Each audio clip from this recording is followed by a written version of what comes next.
Cameraman here, folks, real quick.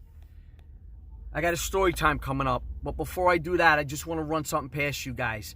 We got over 50,000 subscribers, man. It's crazy. We're hyped up. We're very excited. We're going for the million. We ain't stopping. I said it. I was this psyched up with 10 subscribers. You guys are the best. Me and Stuntman love you guys, okay? And we're coming with content, new stuff, and I just want to run a couple of things past you. My daughter, I'm gonna do a story time on it, got hacked. Her account got hacked. Her YouTube account got hacked. Took about 3 weeks to get it back. What they do is they hack them so they could take the AdSense money. Okay, they was stealing videos off of my younger daughter's account, running them on my older daughter's hacked account. It was crazy around my house, and I'm gonna go over the whole thing and explain to you guys, who I always encourage you guys, you know, to start a channel and go for it. Go for it hard. When I say hard, I'm talking hard. And I'll tell you guys how to go for it hard, because I did it, I studied it, I learned it, okay? And also I want to run past you guys, my son Brandon, he's got a channel, it's called MOONEY Dash Cam. It's awesome.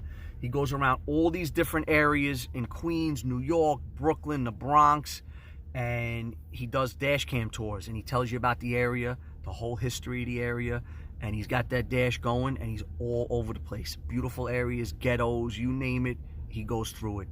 But here goes my story time, folks. Cameraman here, folks. Quick story time. Let me throw this thing in park. Nothing crazy, short, quick story time. Years ago, on my block, you know, we were little kids, you know, so we didn't really even leave the block. But everybody used to hang out by my house, because there was like a driveway, and everybody'd sit on the brick wall and everything. So there was this kid called Peter Dirtbag. And why do we call him Peter Dirtbag? Because he was a fucking dirtbag. His mother was a dirtbag. I'll tell you real quick why his mother was a dirtbag. Me and Stuntman are little kids. We're probably 10 years old, right? 9 and 10. So we were little entrepreneurs. We would shovel snow to make money. It used to snow like crazy when we were kids. We go over there and shovel, you know, we knock on the door, you know, but yeah, Mrs. Dirtbag, you know, I'm not gonna say her name. Could we shovel your snow? So she looks at, how much? I go, I don't know. We're little kids, man. Like, now I'll negotiate her out of her house and her life savings right now. Not that I would do that, but I'm a little kid, you know? So, anyway, she gets me and Stuntman to shovel her whole, you know, front walk up the driveway for like $1.50 each, for like $3. I could kill her just thinking about it. But whatever. So her son was like a wise-ass troublemaker that every time he came around, you weren't happy that he was there. So, long story short, Peter Dirtbag used to like pick on us, and like, cause we were like, at the time I was 9 years old. Peter Dirtbag's probably 15 pushing 16, okay? And you know, you had the bicycle, you used to do the wheelies on the 10-speed with the handlebars upside down and all that, you know, like he was cool. And he just was, he was no good. Let's put it that way. He was trouble. So he's picking on me. I'm like, you better stop it, Peter Dirtbag. He's like, you calling me Peter Dirtbag? I'm like, yeah, Peter Dirtbag. He pushes me on my lawn. I go flying. Now I'm pissed. So he's sitting on my wall, okay? So it's a brick wall, and his legs are like dangling like this on the brick wall. So I said, I'm going to get this fucking Peter Dirtbag. I'm going to get Peter Dirtbag, and I'm straightening him out right now. So I don't know if you guys saw my other story time where I took the hoe and I hit my neighbor over the head with it and just opened him up on the front lawn. I don't know what it was, but I always grabbed a weapon, right? I go into the backyard. I find a crowbar. You guys see me with the crowbar. I'm nice with a crowbar, you know? So, Peter Dirtbag's sitting there and he's not looking, right? I said, I'm going to get this Peter Dirtbag if it's the last thing I do. Peter Dirtbag! I'm so mad. I'm like in my mind, I'm Peter Dirtbag. I take this crowbar with everything I have in my 9-year-old body. I hit him across his shins, because don't forget, his shins are hanging on my wall. Oh, I'm Peter Dirtbag. Oh, what are you going to do? And I whack his shins with everything. And he just, he falls off the wall into the driveway. He's rolling around the driveway, and I'm just looking at him with the crowbar.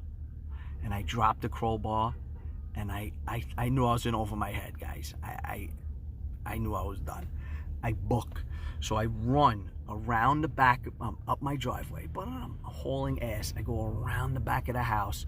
Now I got to make it up to the side door. I hear, you're fucking dead. I hear Peter Dirtbag screaming, like at the top of his lungs in agony, how I'm dead. And I hear his feet. You hear him coming. I'm like, hold on. I'm going around that corner. I'm looking back. Peter Dirtbag. I'm fucking dead. I'm dead. I get to the side door. Ma! I'm pounding on the side door. Ma! Peter Dirtbag's coming for me. My mother opens the side door because it was locked. And I fall into the house and I slam the door. I wasn't even being a wise ass through the door because the door was glass. I don't want him breaking it on me. And I'm just like, she's like, what happened? I go, Peter Dirtbag was picking on me and I hit him and I hit him in the legs with a crowbar. She's like, you hit Peter Dirtbag in the legs with a crowbar? I'm telling you, this kid was limping for 2-3 weeks. He had a limp. But that was Peter Dirtbag. Peter Dirtbag lived not directly across the street, like 2 houses down to the left. You know, I had to see him all day. Every time I saw him for months, I would hide. I'd be like, oh shit, Peter Dirtbag's coming. Peter Dirtbag's coming. Right across the street, there was the coolest guy ever. There were 2 brothers, Mario and John. They ended up becoming landscapers and everything. But you know, when you meet people in your life and you learn from them, I learned a lot from Mario, man. Mario always came to me with advice. Mario was probably a good 10 years older than me, like a solid 10 years. So, you know, I'm like 15, 16, I'm hanging out and I'm getting into trouble. And he knows I'm getting into trouble. Cops are at my house for fights, for this, for all kinds of stupid shit. And he comes up to me, goes, come here. Now, he was Italian dude, like, family was off the boat, and he was, like, first generation, but, you know, they spoke Italian around the house, and they used to make the pasta, the sauce. Actually, no, the father worked in Ronzoni, rest his soul, very good guy. And he used to have, you know, pasta all the time, and they used to make the sauce. They used to get the tomatoes, they used to make wine, and press the wine, and the grapes and everything. But anyway, Mario, he calls me over, he's like, come here. What are you doing, you and your brother? Why you always getting in trouble? What's the matter with you guys? A couple of things he told me. He said, let me ask you a question. He goes, who, you got problems with, you know, people you're fighting all the time? He says, let me tell you something right now. He goes, let me tell you what you need. You need you and one good friend. He goes, that's it. I go, what do you mean? He goes, you and one good friend will take on a whole park. I go, how the fuck are 2 guys taking on a whole park? He goes, I'm going to tell you how to take on the whole park. He goes, 2 guys with baseball bats and a set of fucking balls each. That's how you take out a whole park. A whole fucking park. You understand me? They got to understand. Mario's like 5'6", almost as wide as he was tall. Chain smoking cigarettes, right? I'm like, is this guy fucking crazy? What? He goes, trust me. 2 guys with fucking baseball bats and balls. Whole park. And turns out he was right. You know, I can tell you from personal experience, he was right. But anyway, my sister knew somebody that came by the house. He was from a neighborhood on the other side of the park called Corona. That's where he was originally from, Corona. And he goes, oh, what the fuck? He goes, is that fucking Mario?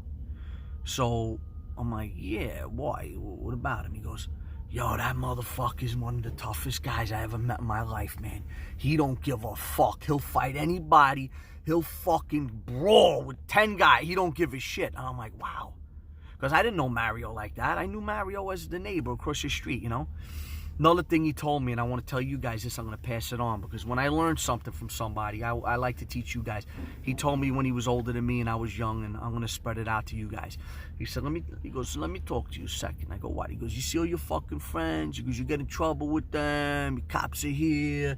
He goes, yeah. He goes, you do anything for your friends, right? I said, yeah, they're my friends, man, absolutely. He goes, let me tell you something right now. He goes, don't go. Where you go? You're at the schoolyard, right? With your friends? I go, yeah. He goes, don't go to the schoolyard. He says, for a week. He says, everybody's going to come by. What you doing? Why you not coming around? Blah, blah, blah. He said, don't go to the schoolyard for 2 weeks. He said, you're going to get 5, 6, 7 guys. Yeah, what's the matter? Why you not coming out? Hang out. Let's go. What are we doing? Let's go. We got to do this. We got to do that. He goes, give it a month. He goes, 2, maybe 3 guys. They're going to come around. Those are your fucking friends. You understand me? Those are your fucking friends. And you know what? He's fucking right. And you know how else you judge somebody? You look at them, right? And you look at their friends. I don't care where their friends are from. I don't care if their friends are money guys, broke. It doesn't matter to me. If they're hanging out with the same people that they met in kindergarten, first grade, junior high, and they got these friends for 30, 35 years, that's a real guy. That's a real guy. Because why? Because any asshole out there, any jerk off, which we call them in Queens, they eventually reveal themselves, and they don't have friends for long. You follow what I'm saying, guys? And this is facts. This is serious information here I'm giving you. And crazy thing, I saw his brother John, Mario's brother John, and I said, because Mario had moved to the Poconos, Pennsylvania, and I bumped into him, and I said, and actually, me and Stuntman stepped up. Mario and Stuntman stepped up. We almost had to toss somebody a bad beating for Mario because he had a little situation around his house, if you know what I mean. I don't want to get any further into it, but we were there, man. 1000% for Mario. And we were older at the time. We were probably 30 years old. He was probably in his 40s, you know. And so I bumped into John. I said, oh, shit, man. How's everything going? How's your family? How's this? I said, how's Mario? He goes, Mario passed away. I go, whoa. Let me tell you something. The rest of the day, me and Stuntman were like, what the fuck, man? You know what I mean? You bump into very few real guys in your life. He was one of them. Anyway, just a little story time about growing up in the neighborhood and, you know, Peter Dirtbag and Mario and just growing up. You know what I mean? Anyway, guys, like, comment, subscribe. I'm out.